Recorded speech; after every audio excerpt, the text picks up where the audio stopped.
શ્રી ગુજરાતીમાં આપ સૌનું ખૂબ ખૂબ સ્વાગત છે। મૃત વ્યક્તિની આ 4 વસ્તુનો ઉપયોગ ભૂલથી પણ કોઈએ ના કરવો, નહીંતર લાગી શકે છે ભારે દોષ। જ્યોતિષ શાસ્ત્રના જાણકારો અનુસાર મૃત વ્યક્તિની ઉર્જા તેમની પ્રિય વસ્તુઓમાં લાંબા સમય સુધી રહે છે। તેવામાં મૃતકના કપડામાં તેમની શારીરિક ઉર્જા અને મોહનો વાસ હોય છે।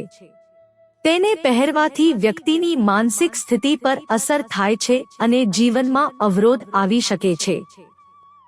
મોટાભાગે જોવામાં આવે છે કે કોઈ પ્રિયજનના મૃત્યુ બાદ તેમની યાદોને સાચવવા તેમની વસ્તુઓનો ઉપયોગ કરવામાં આવે છે।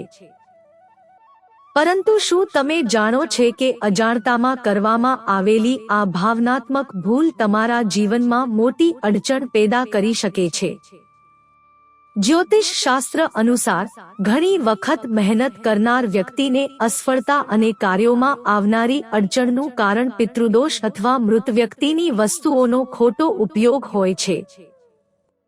ગરુડ પુરાણ અનુસાર મૃતક વ્યક્તિની અમુક વસ્તુનો ઉપયોગ ભૂલથી પણ ના કરવો જોઈએ। આવો તેના વિશે વિગતે જાણીએ। આ 4 વસ્તુઓનો ભૂલથી પણ ઉપયોગ ના કરો। જ્યોતિષ શાસ્ત્રના જાણકારો અનુસાર મૃત વ્યક્તિની ઉર્જા તેમની પ્રિય વસ્તુઓમાં લાંબા સમય સુધી રહે છે। તેવામાં મૃતકના કપડામાં તેમની શારીરિક ઉર્જા અને મોહનો વાસ હોય છે।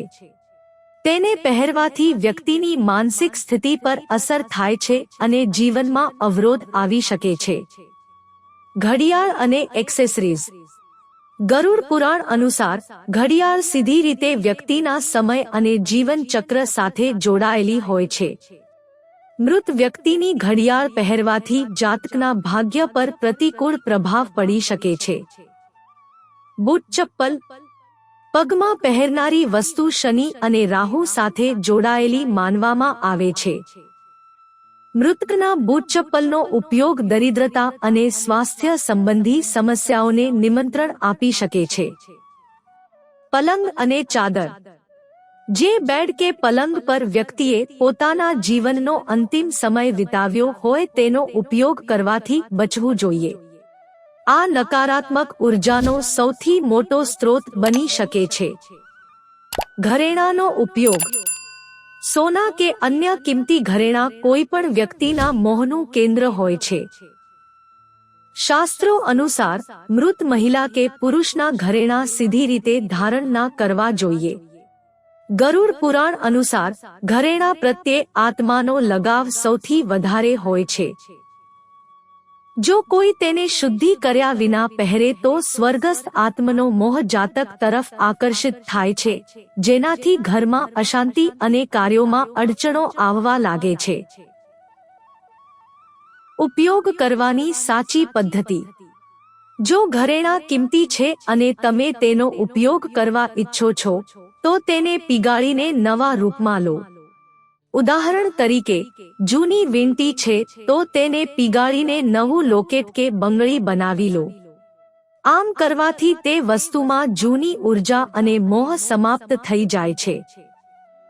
નકારાત્મકતાથી બચવાનો ઉપાય। સ્વર્ગસ્થ પ્રિયજનની યાદને સન્માન આપવું જરૂરી છે, પરંતુ શાસ્ત્રો મુજબ તેમની વ્યક્તિગત ઉપયોગની વસ્તુઓને મૃત્યુના 24 કલાકમાં અથવા સૂતક કાળ દરમિયાન ઘરમાંથી બહાર કાઢવી જોઈએ। તેને કોઈ જરૂરમંદને દાન કરવું જોઈએ, બાળી દો કે પવિત્ર નદીમાં પ્રવાહિત કરો। મિત્રો, જો તમને વિડિયો પસંદ આવ્યો હોય તો લાઈક કરો, શેર કરો અને અમારી ચેનલને સબસ્ક્રાઇબ કરશો જેથી તમને આવા નવા વિડિયોની નોટિફિકેશન મળતી રહે અને તમારો જીવન સુખી અને સરળ બની જશે। વિડિયો જોવા બદલ તમારો ખૂબ ખૂબ આભાર।